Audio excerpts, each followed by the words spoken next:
Rico De La Vega, currently located in Green Bay, Wisconsin. Debut, I started training in 2014, August, and my first match in which I debuted as a manager was May of 2015. My first match was January of 2017. Here goes the MS Paint, and I'm like, oh my God, and she's sitting there with me as I'm witnessing, and I was like, this is so dope, yes! Well, I mean, being part of the Monster Factory, I mean, knowing the Monster Factory itself, you know, you have to know the history. You know, it's been around for over 30 years.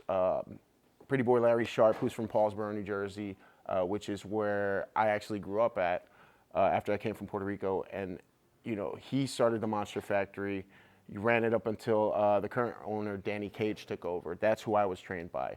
Danny Cage being the head coach, I trained under Damian Priest, who went by Punishment Martinez and is currently an NXT superstar. I came up with Matt Riddle, Nick Camarado, who's currently Nick Ogarelli in NXT, QT Marshall, who's a talent for AEW. He had a hand in training me as well. Wild Bill Wiles, as well as the Blue Meanie from ECW. So I could, you know, boast a pretty good pedigree when it comes to my foundation as far as, like, you know, my schooling and what I've learned.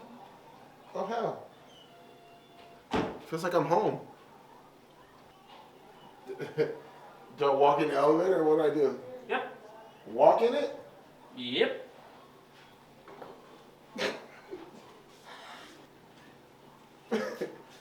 What do I do? I'll never forget this. I came out, I was managing Wildman Congo, who eventually became my tag partner. Came out with him, brief match, you know, just wanted to go out there and make an impression and show people who Rico De La Vega was. The very first time, I mean, to this day, I still get the jitters. I still get those butterflies in my stomach. And my opinion on that, when you stop getting them, you just got to stop completely. You don't have that passion anymore. You're not hungry. Or maybe you need to leave for a bit, get it back, and come back. Point to the controller, point at it, Uh-huh. and poke it. So pretend the controller's Oh, shit. in your hand. Sorry if there's kids. Well, yeah. Bro, am I gonna fall? Go grab it. Don't worry about it. Dude, I hate heights. But for me, just leaving that match, going in the back, getting praise from all my peers, and them telling me, hey man, you did well out there. That in itself definitely helped me to realize, you know what? Yeah, this is good. This is what I want. When you're ready, there's nowhere else, just walk out. I like that ish. Go for it. Ah! Go for it. I don't want to fall. Can I crawl? This is pitiful. Look at that. Being in New Jersey, I was starting to get more into the in-ring action. You know, I was training at the Monster Factory. I was training between there and as well as the Ring of Honor dojo. At that time, I was already beginning to work for Ring of Honor. Doing their Spanish and English commentary. I went and I cut a promo in front of Kevin Kelly, Caprice Coleman, Adam Cole. Kevin Kelly, he was crazy about it. He was like, I mean, let's get you on TV. You know, at some point we'll transition you from the commentary table to the managing to the wrestling. I'm like, you know what? Why not? Walk up the end. Oh, you need to. Hit plank? No, walk up to the Just end walk. of Keep walking. Oh my God. I want to fall! it. Now take a big step to your right. No, not that right. Not that right. All right. Yep, so walk out to the middle of it. Yeah, so I'm still at Ring of Honor at this point, and you know, that's when I had started like working the indies more and more as a wrestler.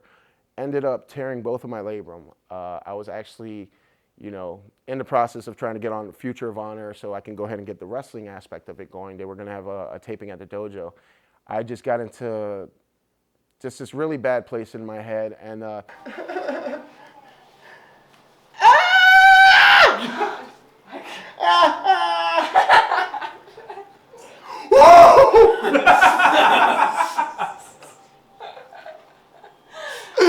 it's documented on video too. This is the worst part. And a few of my colleagues that I worked with at Ring of Honor that are from the Wisconsin area reached out to me and they're like, hey dude, you know, why don't you come out here? I see what's going on with you. You know, let's get you in shape. Let's get your TV ready again. You know, let's go ahead and do this. And That's how I ended up out here. You know, I took a chance on myself. In order to truly succeed in anything, I feel you have to make that investment in yourself. You can't just sit there and wait for things to fall in your lap. You know, they say good things come to those who wait. In my opinion, no. Good things come to those who get up off their ass and get it. Hey, yo. Oh, how can I not be? Oh, why don't they have Thunder Lips? I am mad. There we go. They need Thunder Lips, dude. What made you go from Puerto Rico to USA? Mom? Yeah, I was still young. I was still young when I came out here, I believe 8 years old. Long story short, mom and dad split. Mom ended up coming to the States, brought me along, ended up in Newark, New Jersey. That's where I first started going to American school and stuff. I remember when mom first got the apartment and we were sleeping on a mattress on the floor. I had a black and white TV. I didn't know Mario and Luigi was green and red, like, you know. But I was able to go to the local 5 and dime. Mom bought me that little TV just so I have something to entertain myself with. I just hear like panic over on your side.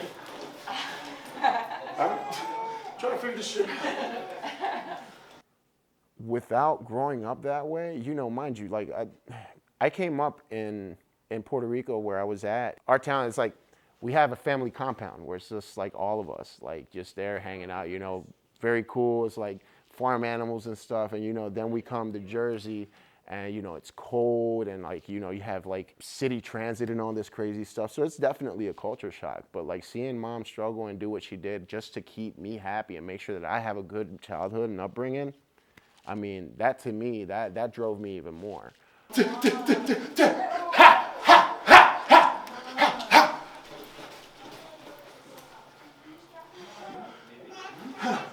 Oh! Wow! Stay down. Stay down. What? Top match so far. So many different categories in which you can categorize it. I mean, obviously one of my favorite matches due to who it was with, obviously is going to be me versus the Blue Meanie. He had a hand in training me. Who doesn't want to go against their own trainer, you know? All right. Made that nice warning about jump scares? Yeah. Good. The music's already eerie as heck, so. Okay. Really confident when you said that game I said before. I was cool with that. I was happy with that. I was fine with that. I'm nervous now. But I mean, I was able to get in the ring just a few months back with Tito Santana. Latinos and Hispanics in wrestling that really are influential. Tito Santana. I called my mom immediately after. I was like, Mom, I was just in the ring with Tito Santana and she went crazy. All right, just a fair warning, I do scream like a girl. I'm not even hiding that. Well, when I was in high school, I used to scream like a girl to make my friends laugh, and then it just kind of ended up being the norm for me. And you couldn't drop it. Yeah, exactly. You know, Tito Santana definitely, Blue Meanie, Cortez Castro from Lucha Underground, Beer City Bruiser, Matt Winchester. That was great. Like, you know, who's going to be mad at that match? Okay, this is a lot worse for Rico because Claire's. I don't have Claire to impress. Like Claire, you can think whatever you want of me. I know he's pussy, it's alright. I'm not trusting this. What? I don't. Why did you scream? A bird. Mom, she's very, what it took for her to up and leave Puerto Rico to come to the United States and raise me and try to give me a better life. I mean, come on, man. Like that in itself is commendable. Kitchen. I don't trust any of this. See, the difference between you guys and us in horror movies? Yeah, we don't stick around to find out what made that noise. Seeing her struggle, and again, we weren't poverty stricken. Mom worked. Like, it's not like, oh my God, we're just living off the food stamps. But it wasn't enough because it's just her and I. You know, we're trying to rebuild from nothing. We had no furniture, nothing.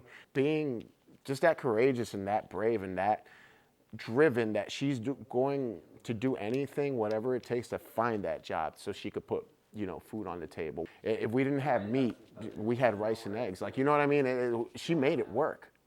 So yeah, and as far as like her being instrumental in my wrestling career, hell yeah. Like I'm telling you, she just didn't put me in front of the TV just to put me there.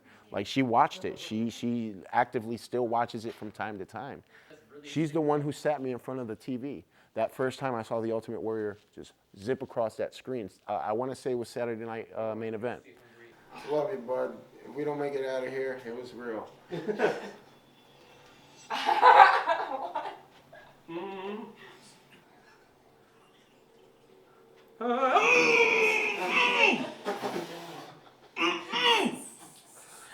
She's the one who told me about Bruno Sammartino. She told me about Pedro Morales. She's very proud of him. He's one of our own. He's Puerto Rican.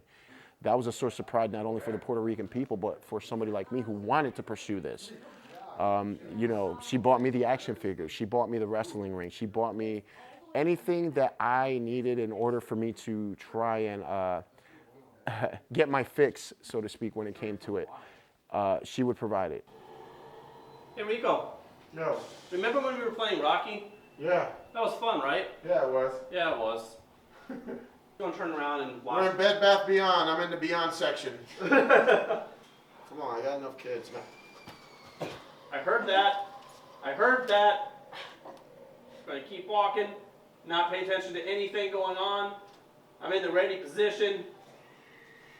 No, I'm just gonna keep. Ah!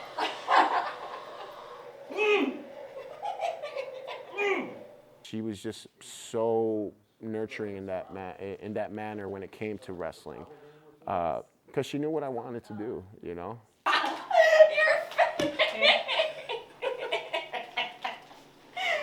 So what'd you think of VR? The key is to get to that next level. I try to not only live my life, but live my career as if it were a ship, or say if it were a net on the internet. So, you know, you're cleaning up your computer. It's just this net. It's taking all the spyware, all the viruses, all that stuff. But at that same aspect, it's weighing it down. I gotta take that net, I gotta get rid of all that garbage, get my new net, and start streaming again. It's like a boat.